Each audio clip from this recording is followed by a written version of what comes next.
Nakakita ang mga bida ng isang batang may lambat sa gitna ng damuhan. Binati nila ang bata na naghahanap ng isang bug Pokemon, ang Dunsparce. Ayon sa Pokédex, tumatakas ang Dunsparce kapag nakita ng tao, kaya nagustuhan ito ni Misty. Ipinakita ng bata sa mga bida na huhulihin niya ang Dunsparce gamit ang kanyang Caterpie, at nagtago si Misty nang makita ito. Sinabi ni Ash sa bata na natutuwa si Misty kapag nakakakita ng bug Pokemon, kaya sinabi ng bata na ganoon din siya. Ipinakilala ng mga bida ang kanilang sarili sa bata na si Bucky.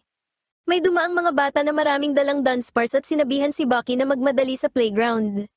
Sinabi ni Ash na lahat ng bata doon ay may Dunsparce, pero sinabi ni Bucky na wala pa siya nito. Nagtatalo ang ilang bata kung kaninong Dunsparce ang mas malaki, ang iba naman ay kung sino ang mas maganda, habang ang iba ay nag-uusap tungkol sa pagkain at pagtulog ng kanilang Dunsparce. Pinapalipad ng isang bata ang kanyang Dunsparce at ginagaya siya ng iba. Ayon kay Bucky, nagkasakit ang kanyang lolo kaya kinailangan niya itong bisitahin sa ospital kasama ang kanyang mga magulang. Nang gumaling na ang kanyang lolo at bumalik na sila, nakita niyang lahat ng kalaro niya ay mayroon ng Dunsparce.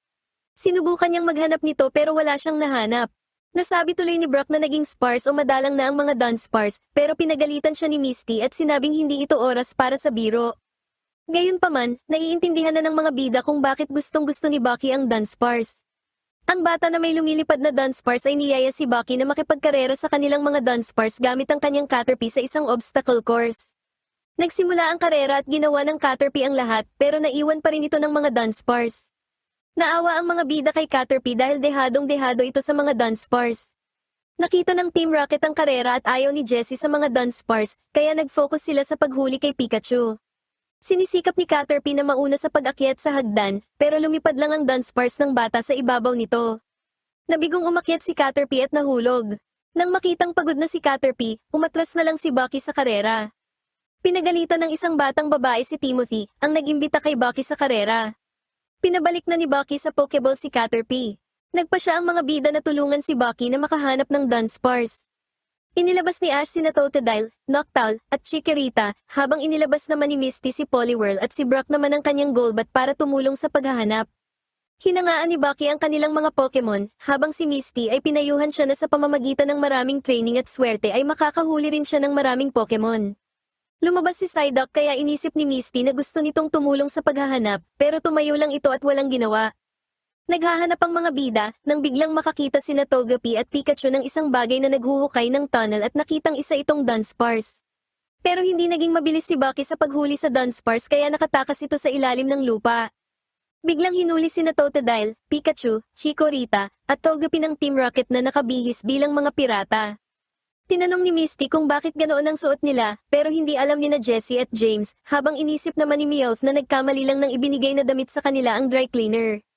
Gayunpaman, hinilo na ng Team Rocket ang net. Gumamit si Chikorita ng Razor Leaf, pero hindi ito umubra dahil gawa ang net sa bakal.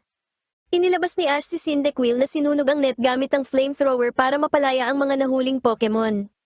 Sinabi ni Meowth na dapat pala ay ginawa rin nila itong fireproof. Gumamit si Poliwhirl ng water gun para pabagsakin ang kanilang balon, at nakakita si Meowth ng isang Dunsparce. Nang pinatalsik sila ni Cyndaquil gamit ang flamethrower, nadala ni Meowth ang Dunsparce kaya kahit paano ay nagpasalamat ang Team Rocket. Malungkot si Bucky dahil dapat ay hinuli niya agad ang Dunsparce na iyon noong may pagkakataon pa siya. Sinabi sa kanya ng mga bida na lahat naman ay nagkakamali, at tutulungan siyang makahanap ng bago. Hindi natutuwa si Jessie sa Dunsparce, habang naniniwala naman si James na hindi magkaka-interes ang boss sa isang Dunsparce lang. Naisip ni Jessie na magkaka-interes ang boss sa Dunsparce kung marami ito, kaya pumunta sila sa playground. Nag-anunsyo si James sa bayan na may palabas na magaganap sa playground. Pumunta ang mga bata sa playground para manood. Nasa entablado sina James at Meowth na nakabihis bilang Moltres at Dunsparce, at pareho silang nahihiya. Hindi natutuwa ang mga bata dahil ang inaasahan nila ay Moltres at Dunsparce na robot at hindi mga aktor. Lumabas si Wobbuffet para magpasikat sa mga bata pero sinipa ito ni Jessie palayo. Gumamit si Moltres ng wing attack kay Dunsparce para itulak ito pababa. Sinabi ni Jessie na gumamit ang Dunsparce ng defense curl, pero hindi makagalaw si Meowth sa loob ng costume. Nagutos si Jessie ng glare, pero hindi alam ni Meowth ang move na iyon kaya nagpanggap na lang siya. Sinabi ni Jessie na gumamit si Moltres ng fire spin kaya naglabas si James ng mga pulang streamer papunta kay Meowth, pero hindi ito nagustuhan ng mga bata. Nagutos din si Jessie ng Sky Attack para kay Moltres, pero hindi alam ni James kung ano iyon kaya inihagis na lang niya si Meowth sa malayo.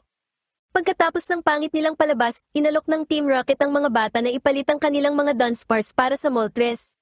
Sinabi ni James na sila ay mga ambassador ng banal na apoy ni Moltres at maraming bata ang pumayag. Nagulat ang mga bida dahil wala silang nakitang kahit isang Dunsparce. Naisip ni Bucky na ipagpapatuloy niya ang paghahanap kahit wala na sina Ash. Bigla nilang nakitang umiiyak si Timothy at ang iba pang mga bata na nakipagpalit ng Moltres dahil peke pala ang mga Pokeball na natanggap ng mga ito. Matapos sabihin ng mga bata ang hitsura ng mga nanloko sa kanila, na-realize ng mga bida na Team Rocket iyon. Nakiusap si Timothy sa mga bida na bawiin ang mga Dunsparce ng kanyang mga kaibigan, at pumayag naman sila. Nakawala ang mga Dunsparce sa Team Rocket dahil inutusan ni Jessie si James na palabasin ang mga ito sa Pokeball para tingnan kung nandoon ba sila sa loob. Sinubukan nilang hulihin ang mga Dunsparce pero nakipaglaro lang ito sa kanila ng hide and seek kasama si Wobbuffet. Dumating ang mga bida at hiningi ang mga Dunsparce pero tumanggi ang Team Rocket at sinabi na kailangan muna silang talunin para makuha ito sa kanila. Inilabas ni Ash si Totodile na gumamit ng water gun pero naibalik ito ng counter ni Wobbuffet. Inilabas ni Misty si Poliwhirl at pinagamit rin ng water gun para malito si Wobbuffet at matamaan ito ni Totodile. Inilabas ni James si Victreebel na tumalon at isinubo ang kanyang ulo. Dumating ang mga bata at inutusan nito ang kanilang mga Dunsparce na gumamit ng Screech laban kay Arbok at pagkatapos ay Glare para hindi ito makagalaw. Sa huli, gumamit ng takedown ng mga Dunsparce para patalsikin ang Team Rocket palayo. Labis ang tuwa ng mga bata dahil naibalik ang kanilang mga Dunsparce. Nakakita ang mga bida ng isang nag-iisang Dunsparce, kaya inilabas ni Bucky si Caterpie para labanan ito. Tinakal ng Dunsparce si Caterpie, pero tumayo ito at gumanti gamit ang string shot. Gumamit si Caterpie ng tackle para pabagsakin ang Dunsparce at nagbato naman si Bucky ng Pokeball para hulihin ito. Nagtagumpay si Bucky na mahuli ang Dunsparce. Maya-maya pa ay muling nagkaroon ng karera ang mga bata at masayang sumali sa kanila si Bucky kasama ang bago nitong Dunsparce. Nagpaalam si Bucky sa mga bida bago sila umalis. Ipinagpapatuloy ng mga bida ang kanilang paglalakbay patungong Olivine City. Pinapanood sila ng Team Rocket at sinimulan na nito ang kanilang plano. Nakakita ang mga bida ng dalawang scientist na sina Jessie at James pala na nakadisguise. Sinabi nila sa mga bida na gusto nilang subukan ang kanilang Poképod, isang kahon na gawa sa plastik na mas matigas pa sa brilyante. Kaya raw nitong mag-transport ng Pokémon mula sa kahit saan. Pagkatapos ay kinuha nila si Pikachu at inilagay sa loob ng pod. Nang gusto na itong bawiin ni Ash, biglang lumitaw si Meowth at nagtanggal na ng disguise sina Jessie at James. Pinagamit ni Jessie ng smokescreen si Weezing sabay takbo at ibinigay ni Jessie ang pod kay Wobbuffet at nagkunwari sila na wala na ito sa kanila. Nakita ng mga bida si Wobbuffet kaya inutusan ito ni Jessie na tumakbo, pero napatid ito at nabitawan ng pod bago mahulog sa isang talon. Sinubukang buksan ni Ash ang pod pero sobrang tigas nito. Hiningi ni Ash ang susi sa Team Rocket pero sinabi nito na ang nag-iisang susi ay hawak ni Wobbuffet na inanod na sa ilog. Sinabi ni Jessie na hindi magtatagal si Pikachu sa loob ng pod dahil hindi ito mapapakain o mapapainom, kaya mas mabuting ibigay na lang ito sa kanila para mapakawalan kapag nahanap na nila ang susi. Kinalabit ni James si Jessie dahil umalis na pala ang mga bida.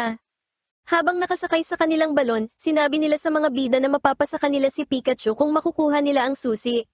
Naisip ni Ash na kailangan nilang makuha ang susi bago pa ito makuha ng Team Rocket.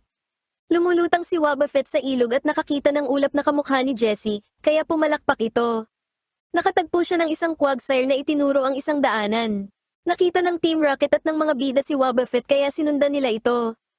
Maya-maya ay nakita nila si Wobbuffet na tumatalo na sa mga baging. Huminto si Brock at nagbabala tungkol sa isang bangin pero hindi ito narinig ni Ash kaya nahulog siya. Bumaba sina Brock at Misty habang nahulog din ang Team Rocket. Nakita nila si Wobbuffet na nakabitin sa isang sanga. Nang makita si Jessie, bumitaw si Wobbuffet pero lumapag siya sa isang humaharurot na truck.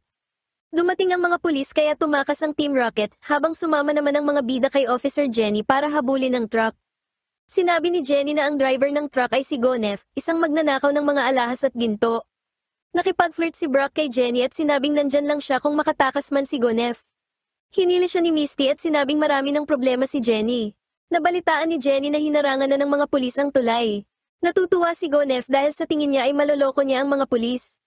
Humarang si Wobbuffet sa windshield ng truck kaya sinubukan siyang alisin ni Gonef. Nang makita ang harang, binilisan ni Gonef ang takbo ng truck at winasak ang barikada ng mga pulis. Dahil nabigo ang barikada, itinaas na lang ang mga tulay sa lungsod. Maya-maya pa ay napahinto si Gonef dahil wala na siyang madaanan. Dumating ang Team Rocket at ang mga bida. Gayunpaman, lumipad pa itaas si Gonef gamit ang isang balon at naisama nito si Wobbuffet. Sinubukan ni Gonef na hulihin si Wobbuffet pero napatalsik siya nito gamit ang counter, kaya nadakma siya ng mga pulis. Sa kabilang banda, lumipad palayo si Wobbuffet sakay ng balon ni Gonef. Susubukan sana itong ibalik ni Jessie sa Pokeball, pero laging gumagalaw ang balon ni Wobbuffet. Nabangga ang balon ng Team Rocket sa isang tore.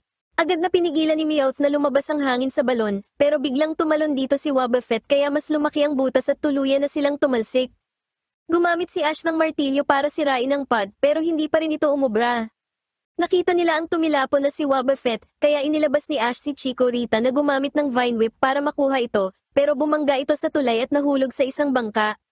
Malungkot ang Team Rocket dahil miss na nila si Wobbuffet, na naging sanhi para gayahin ni Jessie ang mukha ni Wobbuffet. Bigla nilang nakita ang mga bida na hinahabol si Wobbuffet kaya tumakbo na rin sila. Sinabihan ni Jessie si Wobbuffet na magpreno pero wala pala itong malay. Sabay na tumalon sina Jessie at Ash sa bangka. Nagising si Wobbuffet at aksidente nitong naputol ang control wheel. Sinubukan ni Wobbuffet na pabagalin ang bangka pero lalo niya lang itong nasira at napabilis. Lumipad ang bangka nang dumaan ito sa slope ng isang barko at nahulog si Wobbuffet sa motor ni Gonef na nagawang makatakas sa mga pulis. Nang malapit nang bumangga sina Jessie at Ash, inilabas ni Ash si Totodile na gumamit ng water gun para pigilan ang pagbangga ng bangka. Pumunta ang mga bida at ang Team Rocket sa isang abandonadong gusali kung saan hawak ni Gonef si Wobbuffet bilang hostage. Gusto niya ng helicopter kapalit ng pagpapalaya kay Wobbuffet. May ideya si Jessie at ibinulong niya ito kina Meowth at James na nagustuhan naman nila. Pumunta ang mga bida sa likod ng gusali at nakakita ng isang butas. Nagukay ang Team Rocket ng tunnel papasok ng gusali at inalok nila si Gonef na gamitin ito para makatakas kapalit ni Wobbuffet at ng mga ninakaw niya. Inutusan ni Gonef ang kanyang golem na atakihin ng Team Rocket dahil gusto niyang gamitin ang tunnel ng walang kapalit. Lumabas si Ash kasama si Totodile na gumamit ng water gun para itulak ang golem bago pa ito makatakal. Gumamit ang golem ng double team na sinundan ng isang dynamic punch kay Totodile. Tatapusin na sana ng golem si Totodile gamit ang tackle, pero nagtago si Totodile sa likod ni Wobbuffet. Gumamit ng counter si Wobbuffet at naitulak nito ang golem at si Gonef palabas ng gusali, kaya nadakma ng mga pulis si Gonef. Tumakas ang Team Rocket sa rooftop ng gusali at lumipad gamit ang isang Wobbuffet balon. Sinabi ni Jessie na nagpapahinga na si Wobbuffet sa loob ng kanyang Pokeball, pero bigla itong lumabas. Inilabas ni Ash si Noctowl na binutas ang balon, kaya nahulog ang Team Rocket at nabitawan ni Wobbuffet ang susi. Nakuha ni Ash ang susi at binuksan ang pod para palayain si Pikachu. Gaya ng dati, pinatalsik ni Pikachu ang Team Rocket gamit ang kanyang Thunderbolt. Sinabi ni Jenny na natutuwa siyang makita na ligtas na nabawi ni Ash si Pikachu, at sinaluduhan niya si Ash para sa pagtulong na mahuli si Gonef. Ipinagpatuloy na ng mga bida ang kanilang paglalakbay, habang sina Jessie, James, at Meowth naman ay hinihiling kay Wobbuffet na iligtas sila dahil nakabitin sila sa tulay, pero ngumiti lang si Wobbuffet matapos mapagod sa buong araw.